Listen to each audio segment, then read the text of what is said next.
Нельзя сказать, что для Министерства культуры, как и для других, этот год выдался легко. Пандемия, несомненно, отразилась на всех. С момента, как официально отменили массовые мероприятия, культурные объекты закрыли свои двери, сцены затихли. Тем не менее, деятели культуры приложили максимум усилий, чтобы эта отрасль не прекращала свое развитие. Однако интернет был доступен всем. Большинство культурных мероприятий перешли в онлайн-формат. К этому не только привыкли, но и начали находить массу плюсов. А празднование самых значимых событий для региона решили перенести до благоприятных времен. Одним из них бесспорно стало 250-летие единения Ингушетии с Россией. С большим размахом эту памятную дату отметили, когда смягчили ограничительные меры. Грандиозное представление разделили на 3 части. Открыли мероприятие экстремальным и зрелищным выступлением авиационной группы Военно-воздушных сил России «Стрижи». На территории стадиона организовали подворье, где представили работы ингушских мастеров кузнечного, гончарного, ткацкого дела. Далее зрителей перенесли на 2,5 века назад. На сцене показали, как проходил сам процесс подписания соглашения единения Ингушетии с Россией. Поздравляли ингушей и гости. Среди них помощник полпреда ВСКФО Сергей Стариков. Он зачитал поздравления от президента страны Владимира Путина. Теплые пожелания приняли и от председателя Совета Федерации России Валентины Матвиенко. Поздравляли друг друга жители республики. Надо всегда стремиться к позитиву, к развитию республики, к созиданию.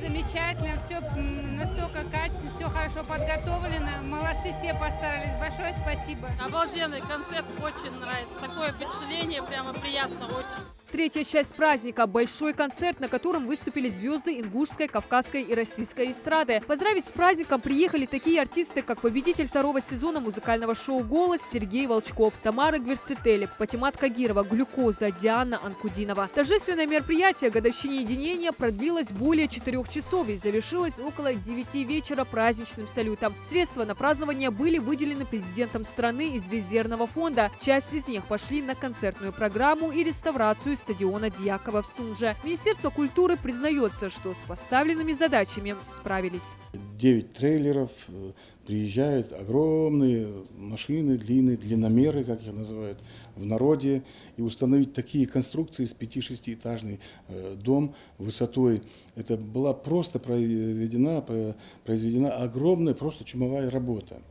Вы понимаете? И, соответственно, со всеми требованиями. У ингушей есть же какие-то свои требования. Да, вот такие вещи мы говорим. Вот, на мой взгляд, честно говоря, я очень доволен остался. Ну и голова, естественно. Дальше. Техническое обеспечение, звук, свет. Очень качественно, на высшем уровне. Ингушетия активно провела год памяти и славы. Более 200 мероприятий и акций. Министерство культуры республики курировало организацию культурно-массовых мероприятий, которые с учетом пандемии проводить пришлось в основном онлайн. День Победы, блокадный хлеб, окна Победы, сад памяти, красная гвоздика. В каждом из них участники отдавали дань уважения погибшим за родину. С 1 по 9 мая жители региона украшали окна своих квартир и домов символами Великой Победы, флагами, рисунками, георгиевскими лентами, звездами, фотографиями родственников. А всероссийская акция «Радость Победы», приуроченная к юбилейной дате, прошла в столице республики. Минкульт региона совместно с администрацией города Магаз у подножья башни Согласия провели праздничный концерт. И до населения, естественно, информацию и доводили, и вместе с населением такая работа, она проведена. Я считаю, что народ откликается, естественно, и совместно эта работа она была сделана. Нелегко в этом году пришлось артистам, которые привыкли собирать аншлаги. Приходилось ограничиваться в своих идеях и планах из-за пандемии. Тем не менее, Госфилармония Ингушетии не прекращала свою работу ни на один день. Старались радовать своих зрителей и фанатов в режиме онлайн. С этой практикой столкнулись впервые. С апреля месяца успели провести 3 масштабных флешмоба. И не только. День Героев Отечества, 9 мая. День флага. Очень много массовых мероприятий мы проводили, записывали, тогда еще было лето, на главной сцене летнего амфитеатра и транслировали это все в прямых эфирах сети Инстаграм.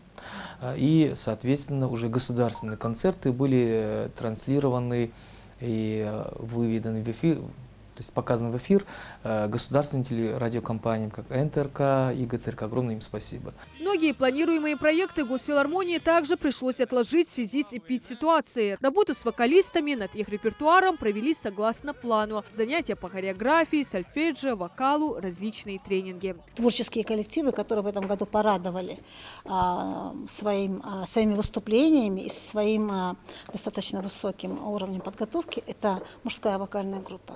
Я думаю, что нашим зрителям она запомнилась в этом году новыми композициями музыкальными, которые они исполняли, новыми вообще произведениями наших ингушских авторов.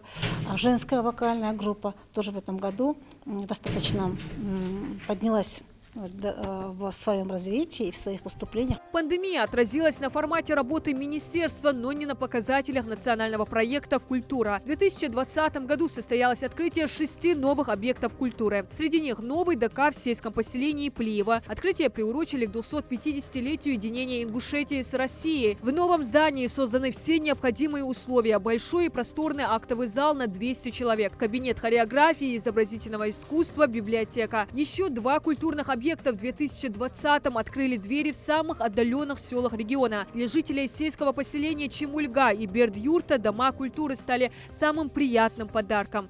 Чтобы вы здесь и житейские вопросы села своего обсуждали, и могли отдохнуть и обсудить те или иные вопросы, которые касаются вашего села. Дал эту вокловщин, дал мяш могуш галтвей. Долгожданный и первый за всю историю села Дом культуры ввели в эксплуатацию в селении Вежери-Юрт. Соцобъект построен по госпрограмме «Комплексное развитие сельских территорий». ДК открыли и в сельских поселениях Верхние Чулки и Южное. Также в регионе отреконструировали несколько храмов культуры. Дома культуры открыты в соответствии со всеми требованиями. Даже были какие-то моменты, где глава сам принимал участие, естественно, где-то что-то, где-то какие-то вот даже нюансы, какие-то мелочи. Приходил глава, тут же эти мелочи устранялись. И также 3 реконструкции 3 объектов. Это в сельском поселении Алхасты, Нестеровская и Икажево тоже. 3 реконструкции, они полностью завершены, освоение 100%. В рамках национального проекта «Культура» в Ингушетии реализовывается и программа «Модельные библиотеки». Система обновления и инновационного развития направлены на то, чтобы полностью поменять представление о библиотечном деле в России. Они уже открылись в Назрани и Зязика в Юрте. В целом, реализацией нацпроекта министерство довольно, но подчеркивает, что есть над чем работать.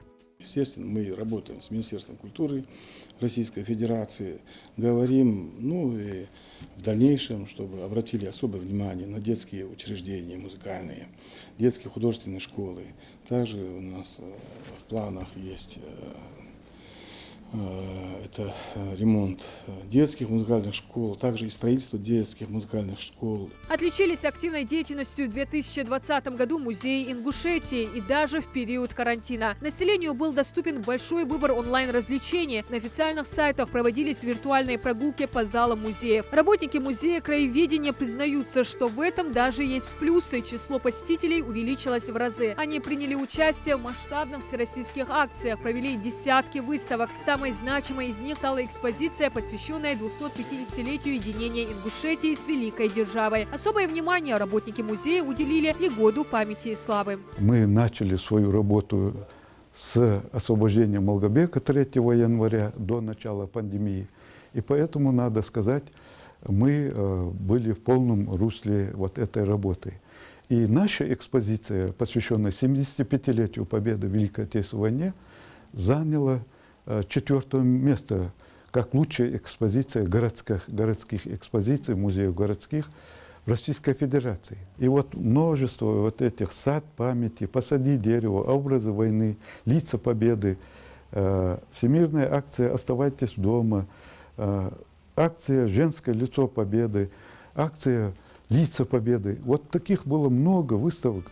Возросло число онлайн-посетителей и музея изобразительных искусств Ингушетии. На их сайте были доступны их экспонаты и выставки различных художников. Признаются, что это стало для них чем-то новым. Они также не пропустили ежегодную всероссийскую акцию «Ночь музеев». Она прошла в формате онлайн 6 мая. Еще одна ночь, но искусств. Музей к этой акции присоединился уже в 7-й раз. Несмотря на ситуацию с коронавирусом, провели 76 выставок, включая мероприятия, приуроченные к юбилейной дате единения Ингушетии с Россией. Выставка, которая состоялась у нас 3 сентября, выставка в рамках празднования 250-летия единения Ингушетии с Россией.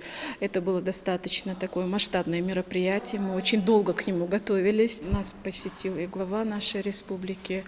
Наша работа была отмечена в проведении этой выставки, и по итогам этой выставки был выпущен прекрасный красочный каталог «Мы вместе», который мы назвали.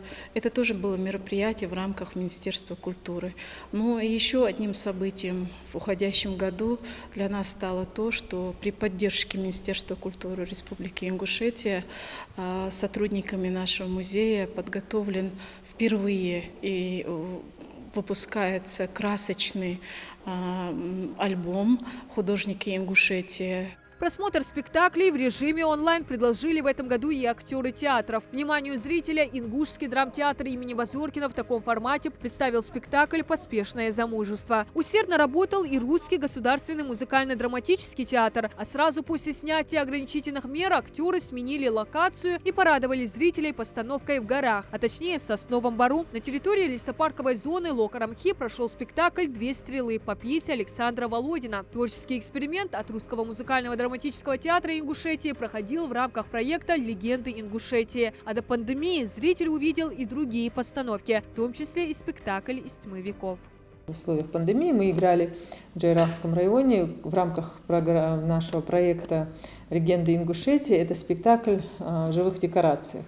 Да? Вы, наверное, слышали об этом проекте, который мы в прошлом году провели успешно очень. Сыграли 5 спектаклей на фоне башен и так далее, на фоне природы. И, конечно, нам это очень понравилось, и нравится это и зрителям, такой необычный формат. Это идея и реализация всего этого проекта, и этим занимался наш Микаэл Базоркин. Конечно, мы продолжаем и продолжали работать в условиях пандемии на всех возможных площадках, онлайн и так далее. Мы приняли участие в онлайн-фестивале русских театров в Махачкале. Там, где возможно было, мы не упускали. У нас выезжали ребята на режиссерскую лабораторию. Ахмед Лианов выехал. Мы успели еще до пандемии сыграть премьеру спектакля «Хаджи Мурат» Толстому. Постановки Ахмеда Лианова в рамках программы «Театр малых городов Единой России». А в Тюзе в этом году состоялась премьера спектакля «Али Баба и 40 разбойников». Не обделили вниманием юного зрителя и в период пандемии. Театр в 2020 году провел 3 виртуальных спектакля, которые уже давно стали его визитной карточкой. Это шекспировский «Гамлет», «Волшебная лампа Аладдина» и «Гроза Островского» в прочтении режиссера Ахмеда Лианова. Вид такой необыкновенный! Нечто! Ой!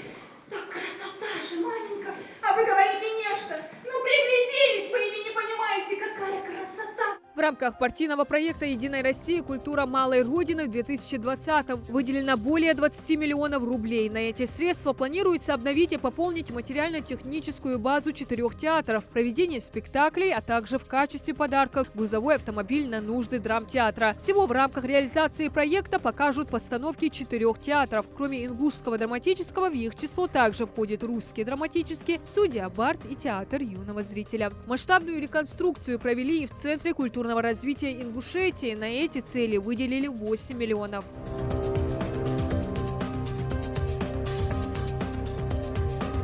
В режиме онлайн Ингушетия также праздновала и День России. В сети интернет провели трогательные флешмобы с участием детей. Акции прошли ко Дню народного единства. Главной целью виртуальных флешмобов стало продолжение патриотического воспитания детей, несмотря на ковидные ограничения. Это дает то, что мы все едины, что мы всегда вместе в той или иной ситуации.